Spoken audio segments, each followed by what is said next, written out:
Hello, নমস্কার। আজ আরেকটি ইন্টারেস্টিং ভিডিও নিয়ে আপনাদের কাছে এসেছি। অত্যন্ত বাস্তব ভিডিও, যেটা হয়তো আপনারা জানেন, হয়তো আজকে জানার পর আপনার জীবনে একটা পরিবর্তন আসতে পারে। দেখুন, আমাদের আশেপাশে অনেককে আমরা দেখতে পাই বিভিন্ন সমস্যা জর্জরিত। সে এই কথা বলে যে আমি যেখানে হাত দিই সেখানে আমার বিফল, আমি সফল হতে পারি না। এটার কারণ কি জানেন? এটার কারণ হচ্ছে কি, মানুষ হচ্ছে সবচেয়ে শক্তিশালী চুম্বক। আপনি আজকে আমার একটা অত্যন্ত গুরুত্বপূর্ণ কথা বলছি। যেমন একটা অনেক বড় চুম্বক একটা ট্রেনকে আটকে রাখতে পারে, একটি এরোপ্লেনকে আকর্ষণ করতে পারে। চুম্বক যদি অনেক বড় হয়ে থাকে আর এরোপ্লেনটি যদি লোহার হয়ে থাকে,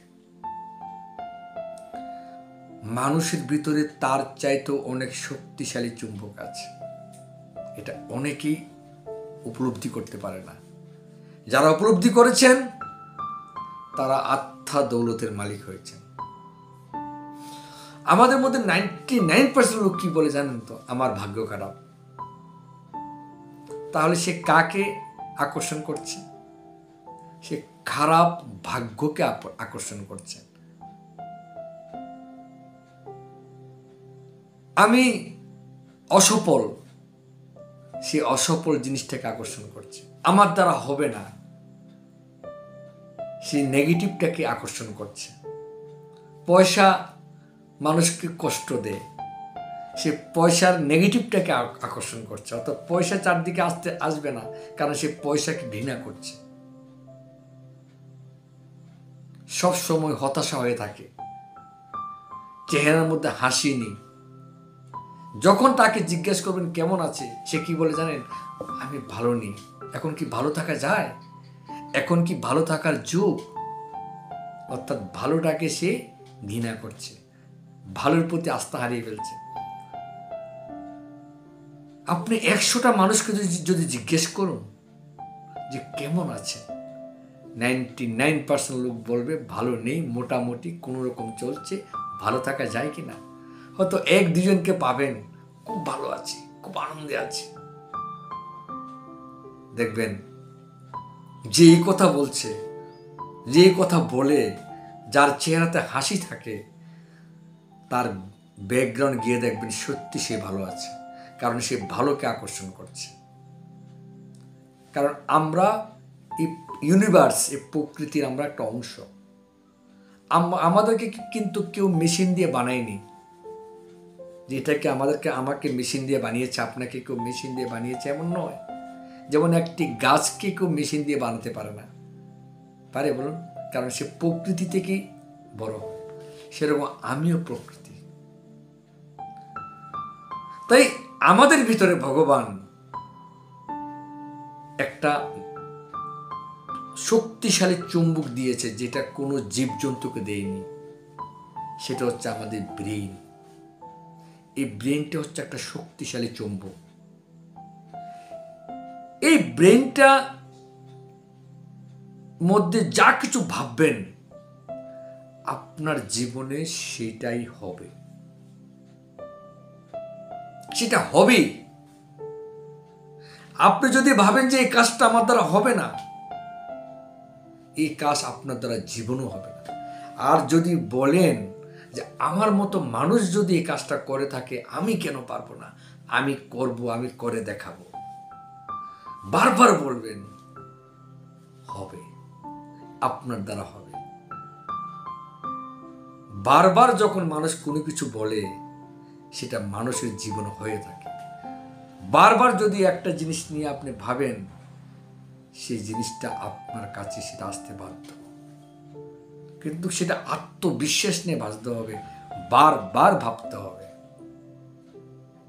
মানুষের অসাধ্য কিছু নয়, কারণ মানুষ হচ্ছে শক্তিশালী চুম্বক। সে যা কিছু আকর্ষণ করবে সেটা তার দিকে আসবে। দেখুন, সেটার অধিকার কার, সেটা কার উপর নির্ভর করবে। আপনি সবসময় নেগেটিভ কথা বলবেন, সেটাকে আপনাকে কেউ বাধ্য করছে নেগেটিভ বলার জন্য? আপনার মনটাকে খারাপ করে রেখেছেন, কেউ কি বাধ্য করছে মনটা খারাপ করে রাখার জন্য? বা আপনি হাসি মুখে থাকেন, কেউ কি আপনাকে বাধ্য করে? সরকারের কোনো আইন আছে যে হাসি মুখে থাকতে হবে? অর্থাৎ কেউ আপনাকে বাধ্য করবে না, সেটার ডিসিশন আপনাকে নিতে হবে। যদি আপনি বলেন যে আমি খুব ভালো, ভালোটা আপনার দিকে ধাবিত হয়ে আসবে। যদি বলেন আমার সময় খারাপ, আমার দ্বারা হবে না, তাহলে এই না হওয়ার প্রবণতাটা আপনার দিকে ধাবিত হয়ে আসবে। আপনি কি চান? কি চান আপনি? তাই সফলতার যে গোপন চাবিকাঠি, এই দুনিয়াতে যারা আত্মা দৌলত তারা কামিয়েছেন, তারা কি করেছে জানেন? তারা কোন পথে এগুলে সফল হওয়া যায় সেটাকে তারা প্রথমে ভালো করে দেখেন, বুঝেন, আর যখন তারা সেখানে সত্যতা খুঁজে পায় তখন তারা ডিসাইড করে ওই সফলতাটা আমার হবে। এটাই সফলতার চাবিকাঠি। আমি যেমন RCM বিজনেসে এসেছি, RCM বিজনেস আসার আগে আমি একটা প্রাইভেট কোম্পানিতে চাকরি করতাম, সেখানে 10-12 হাজার টাকা আমি স্যালারি পেতাম। কিন্তু RCM আসার পরে যখন দেখলাম যে সত্যি এখানে আমার মতো গরিব মধ্যবিত্ত মানুষেরও লক্ষ লক্ষ টাকা রোজগার করা সম্ভব, রোজগার করছে, আমি নিজের চোখে যখন দেখেছি যে এই রাস্তাটা যদি আমি এগিয়ে যাই তাহলে এই রাস্তাতে আমি আমার জীবনের সমস্ত স্বপ্ন পূরণ করতে পারবো। বন্ধু, তখন থেকে আমি বিলিভ করেছি যে আমার সব কিছু আমি এখান থেকে আমি পাবো। আমি তখন আনন্দে আত্মহারা হয়ে হাসি মুখে আমি এই কাজে ঝাঁপিয়ে পড়েছি, কোনো সন্দেহ ছিল না আমার। তাই জীবনে সফল হতে হলে এমন একটা কাজকে নির্ণয় করুন, আগে দেখুন সেই কাজটা আপনার মতো লোকে করতে পারছে কিনা।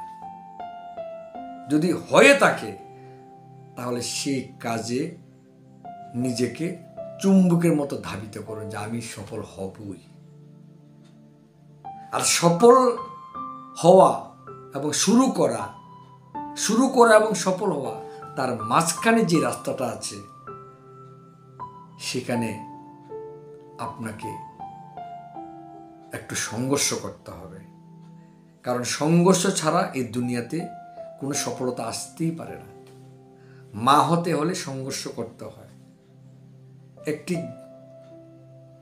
বিচি থেকে যখন একটা চারা বের হয় তখন বিচিটা ফেটে বের হয়, এটা একটা সংঘর্ষ।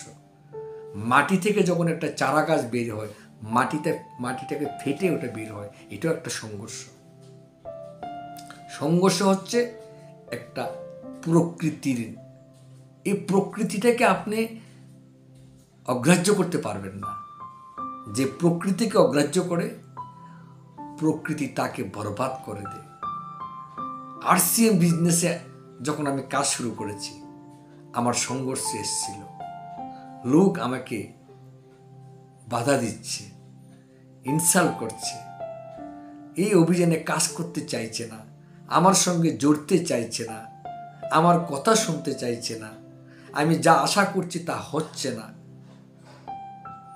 তখন আমার স্যার বললেন, আমার গুরুদেব বললেন, এই পথে যে শুরু করেছেন সফলতা যাওয়ার মাঝখানে এটা হচ্ছে এটা সংঘর্ষ রাস্তা, এটাকে এগিয়ে নিয়ে এটাই আপনার এই বিজনেসের সফলতার অলংকার। লোকে না করা, লোক প্রত্যাখ্যান করা,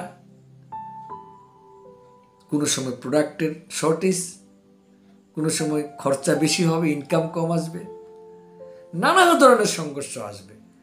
এগুলিকে যদি হাসি মুখে গ্রহণ করে আপনি এগিয়ে যেতে পারেন তাহলে এই যে কোনো কাজে আপনি সফল হতে পারবেন এবং সফলতা চুম্বকের মতো আপনার দিকে আসবে, সে আসতে চাইছে। তাই আজকের ভিডিওতে আমি একটি কথাই বলতে চাই, সফলতা কোনো কঠিন কাজ নয়, শুধু সেটাকে পূরণ করার জন্য, পাওয়ার জন্য যে নিয়মগুলি সেগুলিকে বোঝার চেষ্টা করুন। আপনি যা চান সেটাকে মনে প্রাণে চান, সেটাকে ভালোবাসুন, সেটার সঙ্গে জড়িত মানুষদের ভালোবাসুন, দেখবেন ওই জিনিসটা আপনার হয়ে যাবে। নমস্কার, জয় RCM। ভালো থাকেন, সুস্থ থাকেন।